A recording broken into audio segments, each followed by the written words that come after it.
Hello everyone and welcome to this month's Xero tip.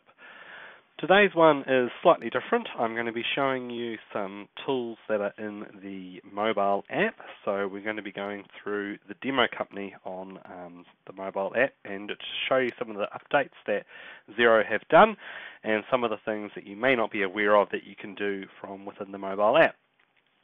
Now the first thing you'll notice for those of you that have been using the mobile app before is there's now this new area up the top for overall cash balance. So what this does is it takes the sum of all of your bank accounts and gives you an overall cash balance, and also a what's this link, which is just up in the top here, which gives you the ability to find out a bit more about that area. So that's one of the updates, but the big change is what you can do with coding. So a lot of the tools, well pretty much all the tools now that you can use within the normal desktop version of Xero, you now have the ability to use those same tools when you're reconciling from within the mobile app. So you can create brand new transactions like you could do before. You can find and match any other transactions, you can do transfers, and you can do notes. But the big change is within the find and match area. So within Find and Match, you can tick whatever transactions you want, and now you can record part payments. So you can do a split, which is what the version would be within your desktop app, and you can now do that within the mobile app as well.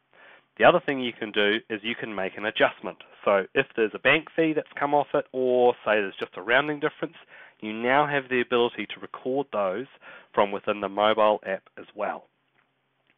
One of the other things you can do is where we've got the spent button down here, I can now switch that to all items. So if I have both money coming in and money going out, so bills and invoices that both need to be matched to one transaction, I can now do that via the mobile app as well. So pretty much all the methods you could use for reconciling within the desktop app are now also in the mobile app. So if you find it's easier to keep on top of your reconciling from the mobile app, all the tools you need are now contained in there for you to use. Some of the other changes within the sales area, you of course have the ability to add invoices, but you can also add quotes directly from within here as well. So if you are using Xero for your quoting and you want to be able to send a quote on the go rather than waiting until you're in front of a computer, you can now do that from your mobile app.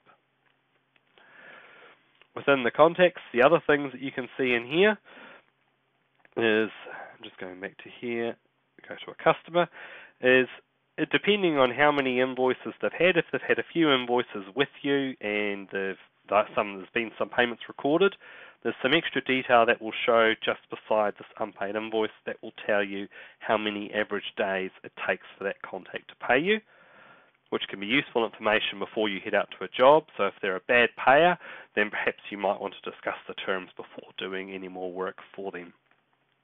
The other thing you can do when you're out and about is you can add a note. So if you've just had a phone conversation or you're with that client at the time and you want to quickly record a note for you and your team to look at later, you can do that directly from the mobile app. You can also see any other notes or also the history of that particular contact through the mobile app as well. So that's a quick update on how the mobile app has been changed and some of the great tools you can use within it. But the key thing to bear in mind is that any tool you could use from the coding in the desktop app, you now can also do via the mobile app. So there's no reason that you have to wait till you're in front of a computer before you can handle all your coding. Hope that all makes